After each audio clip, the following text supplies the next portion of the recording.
গল্পের দর্পণ। এই দর্পণে প্রতিফলিত হবে নানা ধরনের হাসি, কান্না, প্রেম, ভয়, রোমাঞ্চ ও মায়াজালে ঘেরা অনেক গল্পগাথা। নমস্কার, গল্পের দর্পণে আপনাদের সবাইকে স্বাগত। গোসলগড় রাজপ্রাসাদে বন্ধুরা মিলে বেড়াতে যাবে। তারপর সেখানে ভূত দেখতে গিয়ে কি হবে সে বিষয়ে এখন আমি আপনাদের কিছু বলবো না, তাহলে তো গল্পটা মাঠে মারা যাবে। গল্পের দর্পণের গল্পটি SMS, আসুন সেটা শুনে নিন। ভূত দেখার আগ্রহ এবং ভূত সম্বন্ধে জানার আগ্রহ বেশিরভাগ মানুষেরই খুব প্রিয়। তাই কিছু কিছু ক্ষেত্রে আত্মাকে ডাকা ও তাকে নিয়ে নানা রকম ব্যবসায়িক মানসিকতা কিছু কিছু তান্ত্রিক বা কিছু কিছু স্বেচ্ছাসেবী মানুষের থেকে থাকে। ব্যবসায়িক আবার স্বেচ্ছাসেবী, এই দুটো কথা পরস্পর বিরোধী। স্বেচ্ছাসেবী মানুষ বলতে আমি বোঝাতে চাইছি সেই সব মানুষ যারা রুজি হিসাবে কাজ করে মানুষের উপকারে লাগে। প্রিয়জনের মৃত্যু বা আকস্মিক মৃত্যু অনেক সময় মনকে এতটাই বিহ্বল করে তোলে যে তার সঙ্গে সাক্ষাৎ করার মানসিকতা মনকে এইসব লোকের কাছে টেনে নিয়ে যায়। তন্ত্র মন্ত্র তুকতাক এইসব আবার বহু ক্ষেত্রে কিছু কিছু মানুষের ক্ষতি সাধন করার উদ্দেশ্যেও মানুষ করে থাকে। তাই কালা জাদুর প্রাদুর্ভাব বহু যুগ থেকে আমাদের তন্ত্র বা তান্ত্রিক সাধনার সঙ্গে যুক্ত আছে। প্রথা বা তন্ত্র বা মন্ত্র কখনোই ক্ষতি সাধনের উদ্দেশ্যে নির্মিত নয়, কিন্তু কিছু কিছু স্বার্থান্বেষী আত্মাকে বশ করে, তাকে দিয়ে নানা রকম কাজকলাপ করায়। আমার আপনার বাড়িতে যেমন ঘর মোছার, বাসন মাজার বা রান্না করার ঠিকে লোক রেখে কাজ করানো হয়, সেরকমই স্বার্থান্বেষী মানুষ বা তান্ত্রিক এভাবেই আত্মাকে বশ করে তাকে দিয়ে নানা রকম তার স্বার্থসিদ্ধির কাজ করে থাকে।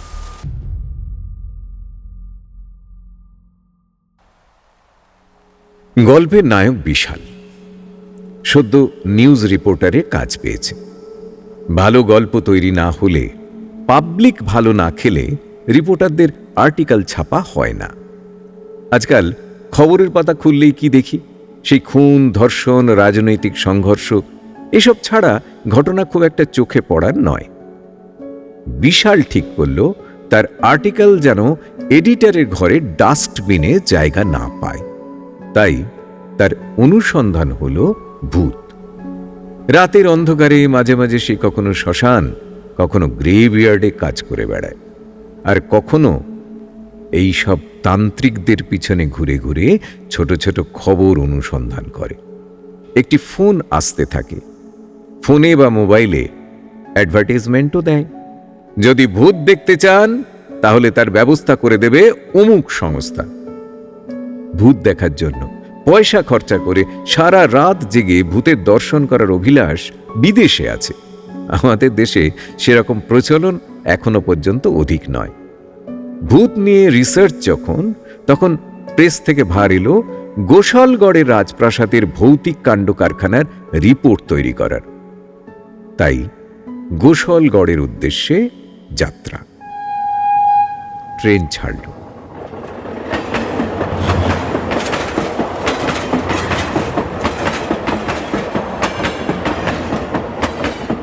গোসলগড় বিহারের প্রত্যন্ত গ্রামের একটি ছোট্ট রাজপ্রাসাদ।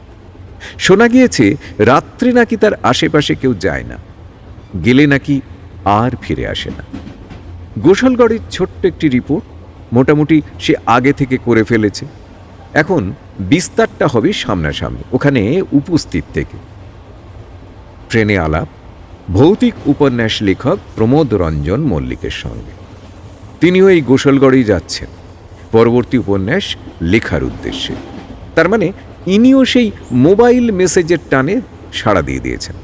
যাই হোক, ট্রেনে আলাপ, রাতে ট্রেন সকালে পৌঁছবে।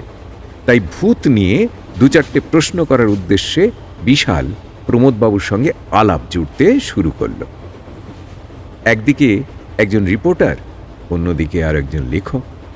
লেখকের নাম প্রকাশ করতে হলে রিপোর্টারদের তো চটালে চলে না, কারণ গল্প তো এরাই ছাপবে, তাই বেশি তেলাতে হলো না। আচ্ছা প্রমোদবাবু, আপনি কখনো ভূত দেখেছেন? সে দেখিনি আবার, একবার কেন অনেকবার। কেমন দেখতে তারা? সে কি আর এক রকমের দেখতে হয় ভাই? এই ধরো না, তোমার আমার মতো হয়তো পাশে বসে যাচ্ছে, দুদণ্ড আলাপচারিতাও করছে, কিছুক্ষণ পর দেখা গেল ভ্যানিশ। ভ্যানিশ? ভ্যানিশ মানে? ভ্যানিশ মানে ভ্যানিশ। এই যে ধরো তুমি আমার সঙ্গে কথা বলছো, হঠাৎ ট্রেনে চা উঠলো, তুমি সৌজন্যের খাতিরে বললে, প্রমোদবাবু চা খাবেন? আমি সম্মতি দিলাম হ্যাঁ। তুমি চাওয়ালার কাছ থেকে 2 কাপ চা নিয়ে পয়সা দিয়ে যখন আমাকে দিতে আসলে, তখন দেখলে কি আমি এই সিটে নেই। সিট কিন্তু সিটের মতো আছে।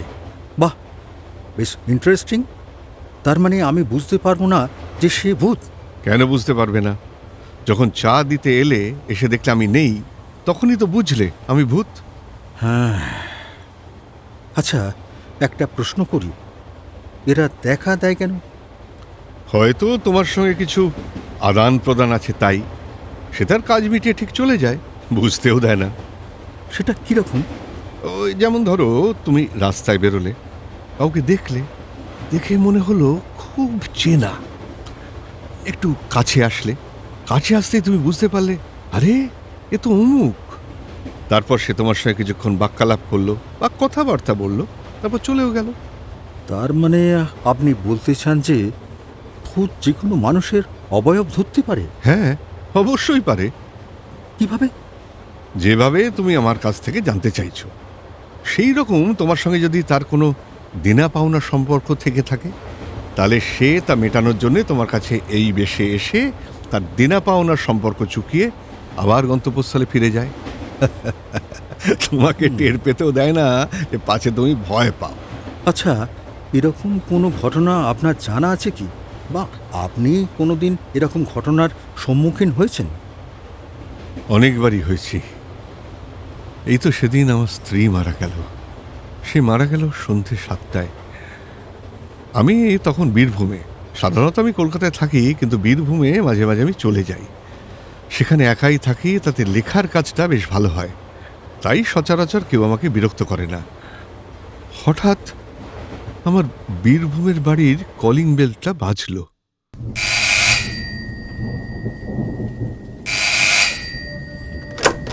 দরজা খুলে দেখি, এ কি কেতকী। কেতকী আমার বউয়ের নাম। কি হলো, তুমি এখানে এত রাত্রে? কেন জানি না, তোমার জন্য মনটা কেমন করে উঠল, তাই চলে এলাম।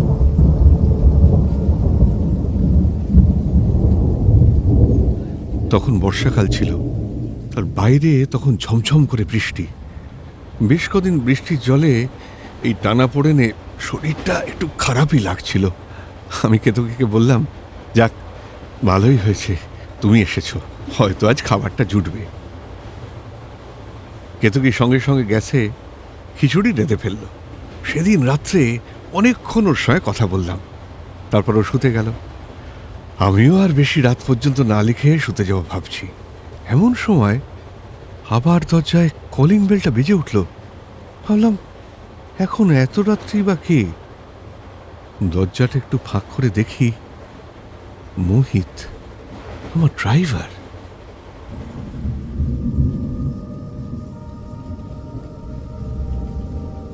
সে কি, তুই এখানে এত রাত্রে? মা, মা! হ্যাঁ, মা তো ভেতরে। কেন এত রাত্রে মাকে কি প্রয়োজন? ওর কান্নাটা যেন হঠাৎ থেমে গেল।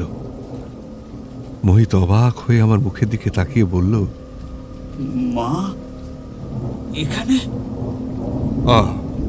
এইবার বুঝেছি, কাউকে কিছু না বলে বোধহয় এখানে চলে এসেছে, তাই তুই ভাবছিস মা পালিয়ে এসেছে। আরে এই বুড়ো বয়সে পালিয়ে আর যাবে কোথায় বল? এই বুড়োর কাছেই আসতে হবে। মোহিত আরো অবাক হয়ে গেল। সে হঠাৎ বলল, কি বলছেন বাবু? মা এখানে কি করে হয়? আজ সন্ধ্যেবেলায় তিনি তো হার্ট অ্যাটাক করে মারা গেছে। মা নেই বাবু, আমি খুব চড়া গলায় মোহিতকে বললাম, মাল খেয়ে এখানে মাতলামি করতে এসেছিস? হাবড়ে শীতে করে দেবো শালা, শুয়োরের বাচ্চা। আয় আয় এদিকে আয়, দেখে যা। মোহিতকে নিয়ে ঘরে ঢুকে দেখি ঘর ফাঁকা। হে কি, ছুটে গিয়ে ডাইনিং টেবিলে দেখি সেখানে একটি খাবারের প্লেট, তারপর রান্নাঘর, সব কিছু গোছানো। খিচুড়ি চাপানো হয়েছে কিনা কেউ বুঝবে না। এমনকি রান্নাঘরের কলের তলাটা পর্যন্ত শুকনো খটখট করছে। কিন্তু আমি আমি নিজেকে বোঝাবো কি করে? কেতকীর হাতের খিচুড়ি তো আমি খেয়েছি। সেই খিচুড়ির স্বাদ তো এখনো আমার মুখে লেগে আছে। মাঝে মাঝে ঢেকুরও দিচ্ছে, জলও টানছে। তাহলে তাহলে এত সব আমার ভুল। যাওয়ার সময় সে আমাকে তার শেষ রান্নাটাও খাইয়ে গেল। জানি কলকাতায় ফিরতে দেরি হবে, আমার রাতে খাওয়া জুটবে না।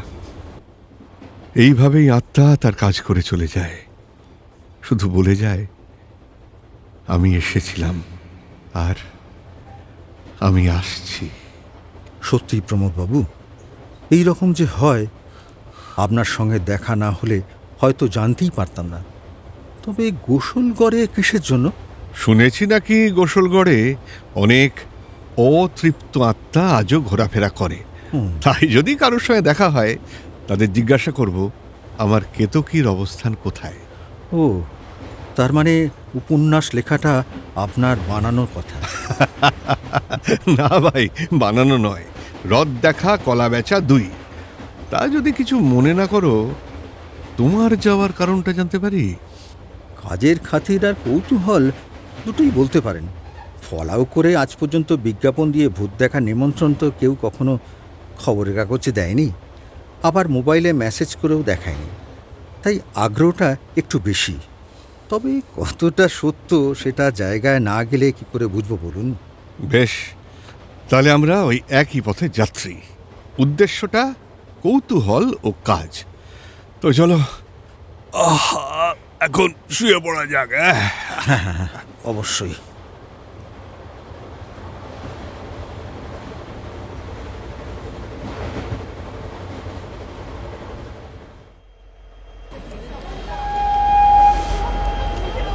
হঠাৎ শোরগোল শুনে চোখ খুলে দুজনেই ধড়মড়িয়ে উঠে দেখে গোসলগড় স্টেশনে গাড়ি দাঁড়িয়ে আছে।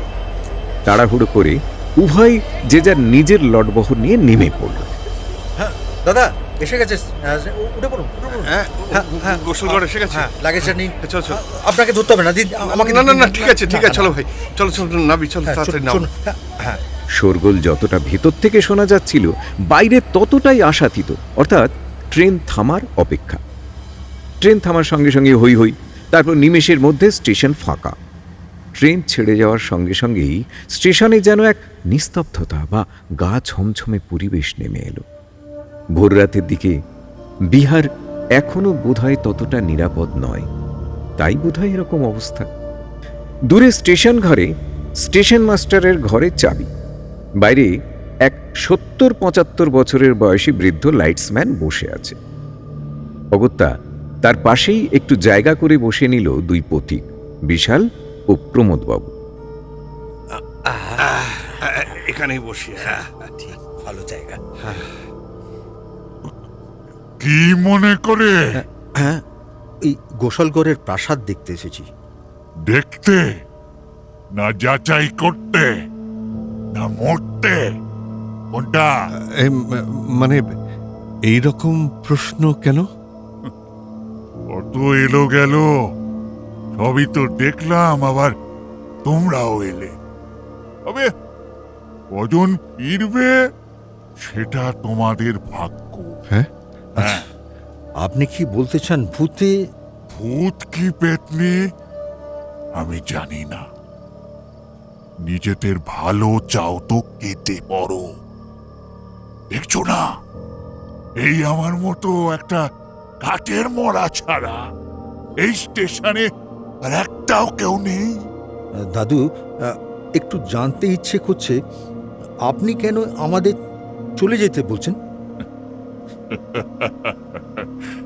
গোসালগড়ের প্রাসাদে আজও অনেক অতৃপ্ত আত্মা আছে। তোমরা আধুনিক ছেলে, এসব হয়তো মানো না, কিন্তু এ তোমাদের আধুনিক চিন্তাধারা দিয়ে বিচার করা সম্ভব নয়। কেন যে রাতে গোশাল প্রাসাদে আলো জ্বলে তা জানা যায় না। যে জানতে যায় সে আর ফেরে না। আচ্ছা, যদি কিছু মনে না করেন একটা কথা জিজ্ঞাসা করব। সে আর বাকি থাকে কেন? ওই গোসল মানে তো মুসলিমদের কথাই হচ্ছে। হ্যাঁ, তুমি ঠিকই বলছো। আসলে এই জায়গাটার নাম ছিল গোবিন্দগড়।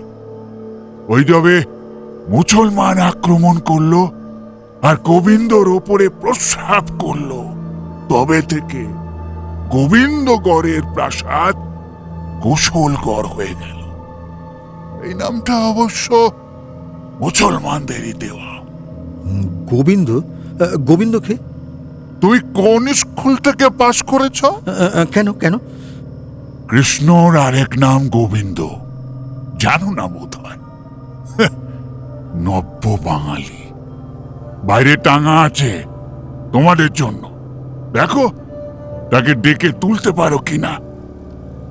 আর এখানে বেশিক্ষণ থেকো না, আর আমার মাথাটি খেও না।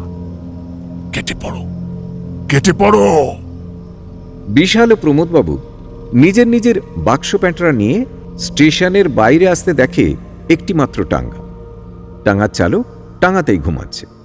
তাকে কোনো রকমে বাবা বাছা বলে টেনে তুলে সরকারি গেস্ট হাউসের দিকে টাঙ্গার চাকা ঘুরল। রাস্তাতেই ভোরের আলো ফুটেছে। গোসলগড় প্রাসাদের গা ঘেঁষেই গেস্ট হাউস তৈরি হয়েছে। আলোর ব্যবস্থা সেভাবে নেই, সবটাই জেনারেটর চালিত। গেস্ট আসলে তবেই জেনারেটর চলে, সেটাও প্রায় বিকল, কারণ 9 মাসে 6 মাসে গেস্ট হয়তো আসে, বাকি সময় প্রায়ই বন্ধ থাকে। সকাল ছাড়া সরকারি কর্মী হিসেবে একজন দারোয়ান কাম কাজের লোক ছাড়া এই গেস্ট হাউসে কেউ থাকে না। সন্ধে পড়ার সঙ্গে সঙ্গেই সবাই ওই অঞ্চল থেকে সরে পড়ে। ওইসব কথা গেস্ট হাউসের কর্মী নীলেশ চা খেতে খেতে বিশাল প্রমোদকে জানালো। চা ও জলখাবার খেয়ে উভয়ের কৌতূহল সকাল সকাল একবার প্রাসাদটা ঘুরে দেখে আসা যায় কিনা জানাতে নীলেশ বলল, কেন না, যাক না, তবে রাত্রের দিকে না ওদিকে একটু পা বাড়াবেন না প্লিজ, যান। দুজনের দিকে তাকিয়ে মুচকি হাসল। এরপর তারা পা বাড়ালো প্রাসাদের দিকে। প্রাসাদের সামনে বড় সিংহদুয়ার, যার এক অংশ ভেঙে পড়েছে। লোহার গেট বলতে কটি শিক শুধু লিকলিক করছে, তাকে ঠেলে ঢোকা অসম্ভব। যে অংশের পাঁচিল ভেঙে গেছে সেই অংশের দিকে দিয়ে দুজনে ভেতরে প্রবেশ করল। চারিদিক জঙ্গলে পরিপূর্ণ। কোনো রকমে জঙ্গল ঠেলে রাস্তায় এসে পড়ল। দূরে দূরে কিছু কিছু জায়গায় সুন্দর সুন্দর ইটালিয়ান পাথরের মূর্তি চোখে পড়ার মতো। তবে এক সময় যে এখানে জৌলুস ছিল তা অনস্বীকার্য। প্রাসাদের দরজা ঠেলতেই ক্যাঁচ ক্যাঁচ শব্দ, চারদিকে বড় বড় মাকড়সার জাল, কড়িভর গায়ে কোথাও কোথাও সরীসৃপের আস্তানা। তাদের ফসফস শব্দ জানান দিচ্ছে সাবধানে চলো। দুদিক দিয়ে সিঁড়ি উঠে গেছে দোতলায়। একতলায় বিশাল সল্টলেক স্টেডিয়ামের মতো দেওয়ানি আম। দেওয়ানি আম পার হলে দেওয়ানি খাস, বড় বড় জানলা, যার কিছু কিছু বেলজিয়াম কাচের অবশিষ্টাংশ জানান দিচ্ছে যে এক সময় এখানে আলোর খেলা চলত। সিঁড়ি দিয়ে উপরের দিকে উঠতেই একটি গ্র্যান্ডফাদার ক্লক, যার কাঁটাগুলো আর ডিজিটগুলো এখনো আছে, বাকি সব হাওয়া। একটু উপরে উঠতেই দোতলার হল। হলে দূরে একটি পোর্ট্রেটটির দিকে এগোতেই মনে হচ্ছে যেন জীবন্ত। পোর্ট্রেটটি শেষ মহারাজা আদিত্য নারায়ণের, কারণ তার তলায় ধুলো ঝেড়ে লেখা উদ্ধার করা সম্ভব হয়েছে। পোর্ট্রেটের দুপাশে দুটো দরজা দিয়েই অন্দরমহলের প্রবেশপথ। অন্দরমহল আজও যেন সুরক্ষিত। যেন কেউ এর ঝাড়পোঁছ করে। অন্দরমহলের দেওয়ালে নানা রকম কৃষ্ণলীলার কারুকার্য, মাঝে বড় মঞ্চ, মঞ্চের উপরে উঠে আরও একটি দরজা। সেই দরজা দিয়ে প্রবেশ করলে একটি গোসলখানা বা বাথরুম। তার মানে এখানেই ছিল গোবিন্দের বা কৃষ্ণের পূজাবেদী। মাঝে বড় গর্ত, যেন বাথটব করা হয়েছে। এই ঘরের চারদিকে 4টি দরজা। একটি দরজা বাইরে বারান্দায় বেরোনোর, অপরদিকে দরজাটি দিয়ে প্রবেশ করলে একটি ঘর। ঘরের মধ্যে সেরকম কোনো আহামরি কিছু নেই। ঘর থেকে বেরিয়ে আসলে আবার সেই মন্দির চত্বর। কোণের দরজাটি দিয়ে প্রবেশ করলে আরও একটি ঘর, তাতে পাথরের একটি শয্যা ছাড়া আর কিচ্ছু বিশেষ নেই। অপরদিকের কোণের দরজাটি দিয়ে প্রবেশ করে ভেতরে যেতেই দেখা গেল উৎকট আওয়াজ করে কিছু চামচিকের বেরিয়ে যাওয়া। পুরনো বাড়িতে সাধারণত এদের আস্তানা থাকে।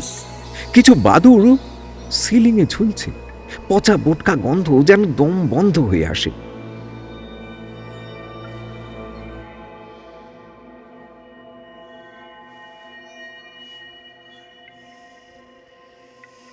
ঘরের মাঝে একটি ইজি চেয়ার, সিলিংয়ে একটি ভাঙা পাখা। আগেকার দিনে বড় বড় ঝালর লাগানো পাখা টাঙানো থাকতো ঘরের মাথায়। সেখান থেকে একটি রশি কপিকলের সাহায্যে ঘুলঘুলি দিয়ে অপর ঘরে দেওয়া থাকত। সেখান থেকে দড়ি টেনে এই পাখাকে চালনা করা হতো। প্রমোদবাবু ইজি চেয়ারটার সামনে যেন পাথরের মতন দাঁড়িয়ে আছেন।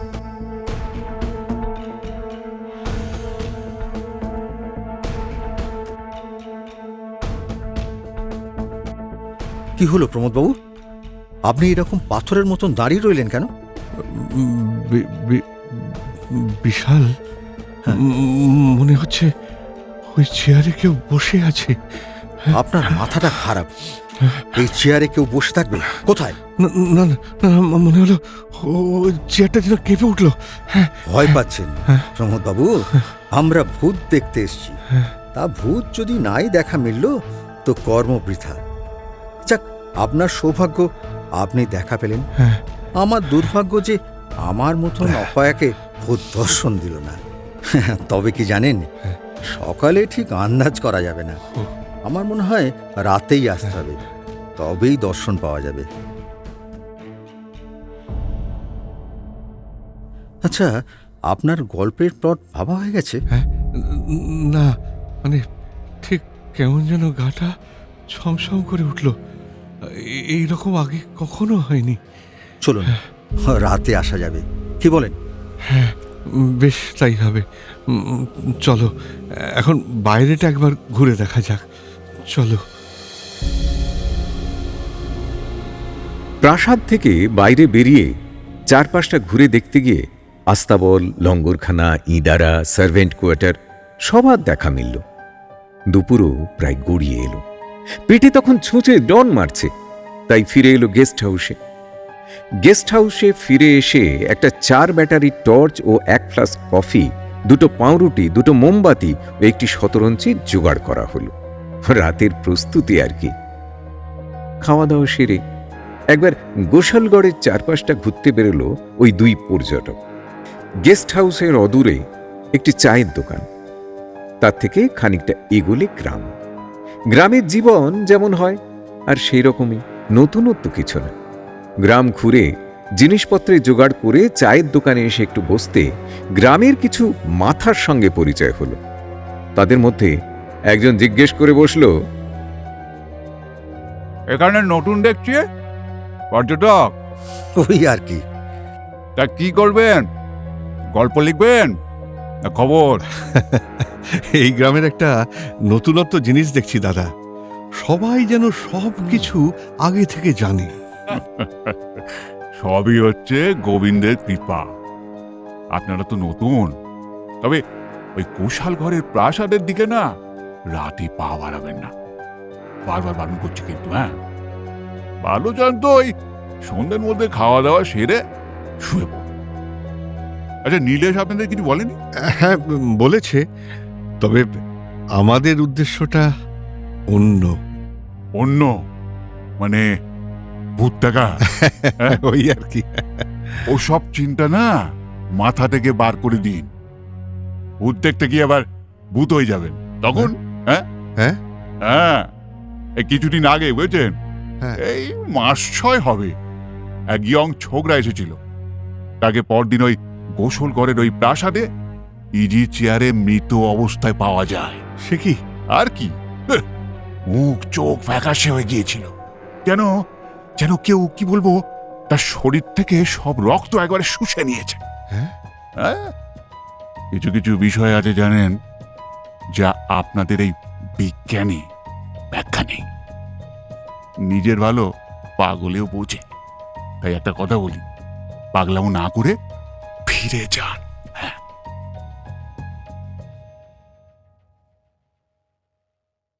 যে যা বলছে বলুক, দুজন কিন্তু দুজনের কাজে অনড়। আজ রাতে তারা গোসলগড় প্রাসাদে যাবেই। সন্ধে নেমে আসছে, তাই আর নয়। চারপাশ আস্তে আস্তে ফাঁকা হতে শুরু করে দিয়েছে। ওদিকে আবার নীলেশ যদি পালায় তাহলে রাতের খাবারটুকুও জুটবে না। তাই উভয়ে গেস্ট হাউসের দিকে পা বাড়াল। সন্ধে 7টার সময় রাতের খাওয়া পর্ব সেরে যে যার ঘরে শুতে গেলে নীলেশ বাড়ি চলে গেল। বিশাল তার মোবাইলে 12টার সময় অ্যালার্ম দিয়ে রাখল। প্রমোদবাবু বিশালকে বলে দিলেন, শোনো, আমি ঘুমিয়ে পড়লে আমাকে ডেকে নিয়ে যেতে কিন্তু ভুলো না একদম, বুঝলে? হ্যাঁ, ঠিক আছে ঠিক আছে, আমি শুন।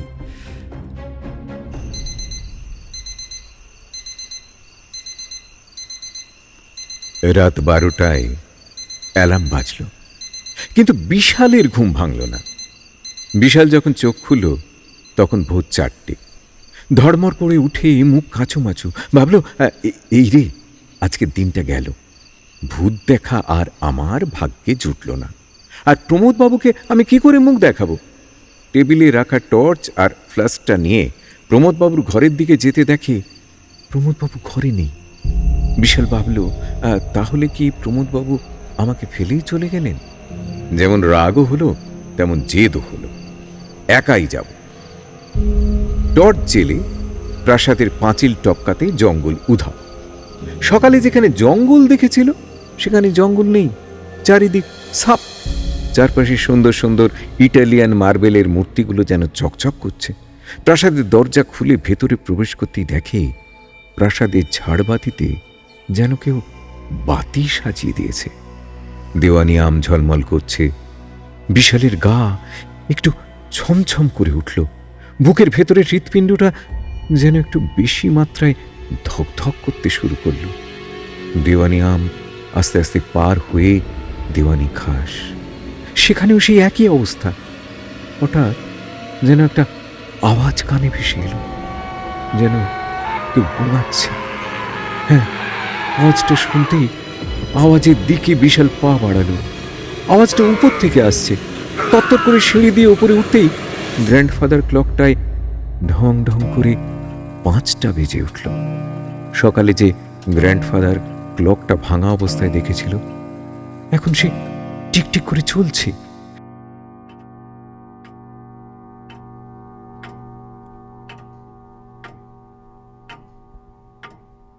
গ্র্যান্ডফাদার ক্লকটাকে পার করে গোঙানির শব্দের দিকে বিশাল এগোতে শুরু করল। বড় হলের পোর্ট্রেটের দিকে এগোতেই পোর্ট্রেটটা যেন ঝলসে উঠল। আর সেই পোর্ট্রেটের দিকে এগোতেই বিশালের রক্ত ঠান্ডা হয়ে গেল। পোর্ট্রেটের ভেতরে মানুষটি যাকে সকালে তারা দেখেছিল সে তার চেয়ারে নেই। গোঙানি শব্দটা চারদিক থেকে আসতে শুরু করেছে। বিশাল কোনো রকমে এক দরজা দিয়ে বারান্দার দিকে আসতে চেষ্টা করল। বারান্দার দরজা সে খুলতে পারল না। অপরদিকে ঘরের দরজার দিকে দৌড়তে সেই দরজা মুখের সামনে দমাস করে বন্ধ হয়ে গেল। বিশাল দরজার সামনে দাঁড়িয়ে দেখছিল গোসলগড় প্রাসাদের আলো আস্তে আস্তে নিভে আসছে। তার টর্চ জ্বালার শক্তিও আস্তে আস্তে শেষ হয়ে আসছে। চারদিক থেকে কান ফাটানো একটা অট্টহাসি, হ্যাঁ, যেন ঘরটা সব দেওয়াল থেকে ঠিকরে বেরোচ্ছে। বিশাল দৌড়ে গোসল ঘরের দরজার দিকে এগোতে দেখে বাথটবে শুয়ে প্রমোদবাবু স্নান করছেন।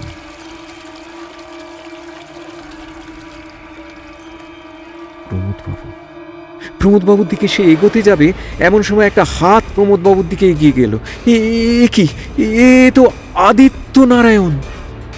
প্রমোদবাবু আদিত্য নারায়ণের সঙ্গে কি করছেন? প্রমোদবাবু বলে ডাকার শর্তেও যেন তার গলা থেকে বেরোচ্ছে না, যেন কেউ তার গলা চেপে ধরে আছে। এসব দেখে বিশাল স্থির পাথরের মতো হয়ে গেছে। না চলছে তার পা, না বেরোচ্ছে মুখ থেকেও কোনো বাক্য, না চলছে তার হাত। আদিত্য নারায়ণের হাত ধরে প্রমোদবাবু বাথটব থেকে উঠে গোসলখানা থেকে বেরিয়ে সেই ইজি চেয়ারের ঘরের দিকে এগোতে শুরু করলেন। হঠাৎ মনে হলো যেন বিশালের পা চলতে শুরু করেছে। বিশাল পুতুলের মতো দর্শক ও সাক্ষী হয়ে প্রমোদবাবুর পিছন পিছন সেই ইজি চেয়ারের ঘরের দিকে এগোতে শুরু করল।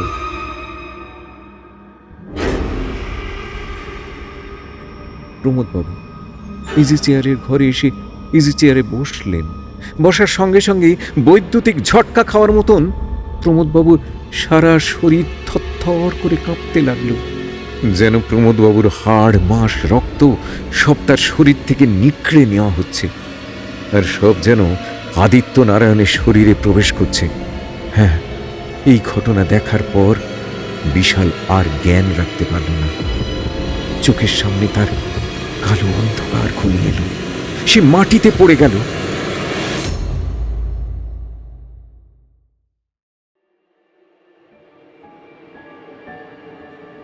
যখন সে চোখ খুলল, তখন সেই চায়ের দোকানের বৃদ্ধ ভদ্রলোক নীলেশ ও গোসলগড় থানার দারোগা তার সামনে, আর বিশাল তখন গোসলগড়ের হাসপাতালে।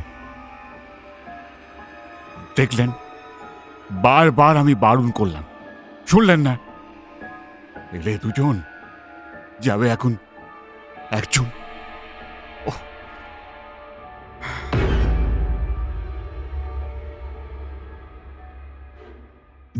আজকের মতো গল্পের দর্পণের সময় শেষ।